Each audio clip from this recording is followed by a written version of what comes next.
as you're waiting for your pork belly to finish up in the oven, we're gonna start prepping some of our other items for this dish. All right, so one of the things that we're going to be preparing today is a sauce to go over the top of our pork.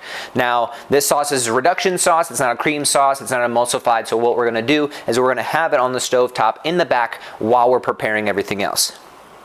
And what we're going to start off with is just about a cup and a half, cup and a quarter of some pork stock. Now, we made this previously, again, something I'll show you as the channel develops, but this is just a pork stock. We actually used the bones that came off of our pork loin, roasted them. Again, I'll give you a proper demonstration on how to make stock at home in a later episode. So we're gonna pour that in.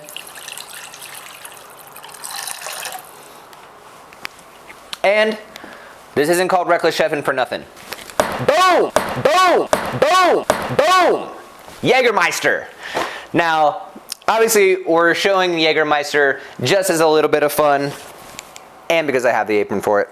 Funny enough though, Jägermeister actually pairs greatly with barbecue and pork because it does have that anise flavor, that slight bit of orange in there. But this recipe I'm going to show you and we will provide you with, you could substitute any alcohol of your preference. Maybe you prefer bourbon, you want to use a red wine, this will work just as well. But just for the fun of it, and because this is called Reckless Chefing, we're going to use some Jägermeister today.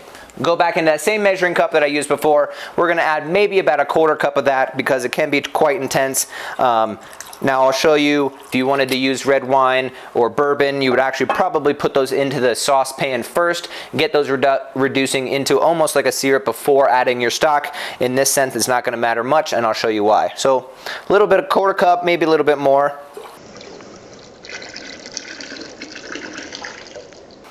They say differentiate between liquid and dry measuring cups.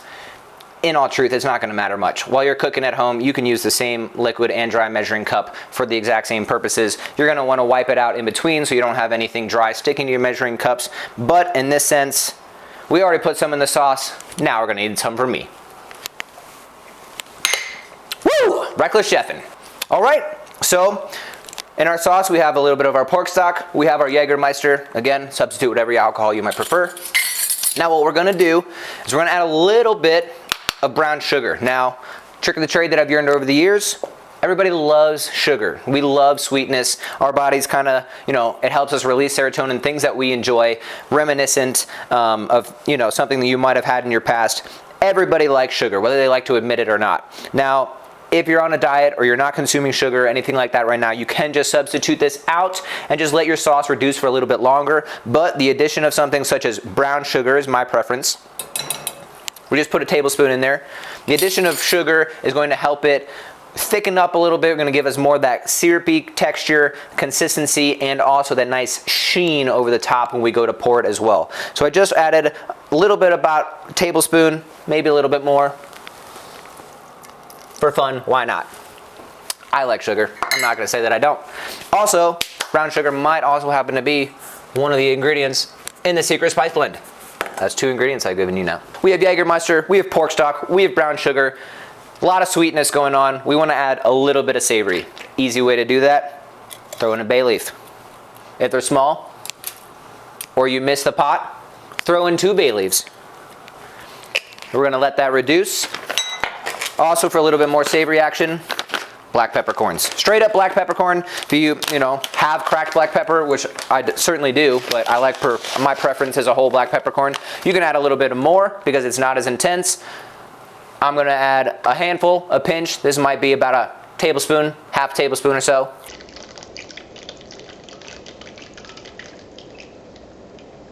So we're going to put this on nice, low, and slow. Always when you have something reducing in the back, you want to keep an extra eye on it, maybe your third eye on it. But I have it nice, low, and slow.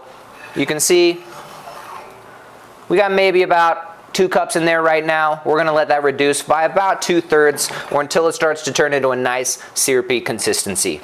So as you can see, it's reduced maybe about half of the way already. That little sheen on the top is from the little bit of pork fat that was in our stock that we made earlier. But this is rendering very nicely.